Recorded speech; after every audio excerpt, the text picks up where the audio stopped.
ಶುಭೋದಯ, ನಮಸ್ಕಾರ. Welcome to YoYo Kannada. ಬನ್ನೀಗ ನೋಡೋಣ ಶನಿವಾರಪೇಟೆಯಲ್ಲಿ ಚಿನ್ನದ ಬೆಲೆ. ಚಿನ್ನ ಮತ್ತು ಬೆಳ್ಳಿ ಬೆಲೆಗಳು ಪ್ರತಿದಿನ ಬದಲಾಯಿಸುತ್ತಲೇ ಇರುತ್ತದೆ. ಒಂದು ದಿನ ಏರಿಕೆ ಕಂಡ್ರೆ ಮತ್ತೊಂದು ದಿನ ಇಳಿಕೆ ಕಂಡು ಬರ್ತಾ ಇದೆ. ಪ್ರಸ್ತುತ ಚಿನ್ನ ಮತ್ತು ಬೆಳ್ಳಿ ಬೆಲೆಯಲ್ಲಿ ಭಾರಿ ಏರಿಳಿತ ಇದೆ. ಒಂದು ವಾರ ಏರಿಕೆ ಆದರೆ ಮತ್ತೊಂದು ವಾರ ಇಳಿಕೆ. ಇಂದು ಚಿನ್ನ ಮತ್ತು ಬೆಳ್ಳಿ ಬೆಲೆಯನ್ನು ನೋಡೋದಾದ್ರೆ 24 ಕ್ಯಾರೆಟ್ನ 10 ಗ್ರಾಂ ಚಿನ್ನದ ಬೆಲೆಯಲ್ಲಿ 920 ರೂಪಾಯಿ ಹೆಚ್ಚಳ ಆಗಿ 1,16,400 ರೂಪಾಯಿಗೆ ಬಂದು ನಿಂತಿದೆ.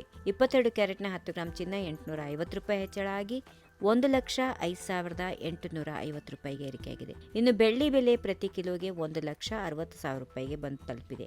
ಬೆಂಗಳೂರಿನ ಚಿನ್ನದ ದರ ನೋಡೋದಾದ್ರೆ 24 ಕ್ಯಾರೆಟ್ನ ಚಿನ್ನ 10 ಗ್ರಾಂಗೆ 1,16,000, ಇನ್ನು 22 ಕ್ಯಾರೆಟ್ ಚಿನ್ನ 1,06,750 ರೂಪಾಯಿ. ಚಿನ್ನದ ದರ ಏರಿಕೆಗೆ ಹಲವು ಅಂಶಗಳು ಕಾರಣವಾಗುತ್ತವೆ. ಅಂತಾರಾಷ್ಟ್ರೀಯ ಮಾರುಕಟ್ಟೆಯಲ್ಲಿ ಅಮೆರಿಕನ್ ಡಾಲರ್ ಮೌಲ್ಯದ ಕುಸಿತ ಪ್ರಮುಖ ಕಾರಣವಾಗಿದೆ. ಇನ್ನು ಡಾಲರ್ ಮೌಲ್ಯ ಇಳಿದಾಗ ಹೂಡಿಕೆದಾರರು ಚಿನ್ನದತ್ತ ಮುಖ ಮಾಡುತ್ತಾರೆ, ಏಕೆಂದರೆ ಚಿನ್ನವನ್ನ ಸುರಕ್ಷಿತ ಹೂಡಿಕೆ ಎಂದು ಪರಿಗಣಿಸಲಾಗುತ್ತದೆ. ಇನ್ನುಳಿದಂತೆ ಹಬ್ಬದ ಋತು ಕೂಡ ಪ್ರಾರಂಭವಾಗಿರುವುದರಿಂದ ನಮ್ಮ ದೇಶದಲ್ಲಿ ಚಿನ್ನದ ಬೇಡಿಕೆ ತೀವ್ರವಾಗಿ ಹೆಚ್ಚಾಗಿದೆ. ದಸರಾ, ದೀಪಾವಳಿ, ನವರಾತ್ರಿ ಹಬ್ಬಗಳ ಸಂದರ್ಭದಲ್ಲಿ ಚಿನ್ನ ಖರೀದಿ ಹೆಚ್ಚಾಗುವುದು ಸಹಜ. ಇದರಿಂದಾಗಿ ಚಿನ್ನದ ಮಾರುಕಟ್ಟೆ ಇನ್ನಷ್ಟು ಚುರುಕುಗೊಂಡಿದೆ. If you like this video, ಬೇಗ ಲೈಕ್ ಮಾಡಿ, ಕಾಮೆಂಟ್ ಮಾಡಿ, ಶೇರ್ ಮಾಡಿ ಹಾಗೂ ಯೋಯೋ ಟಿವಿ ಕನ್ನಡವನ್ನು ಸಬ್ಸ್ಕ್ರೈಬ್ ಮಾಡಿ.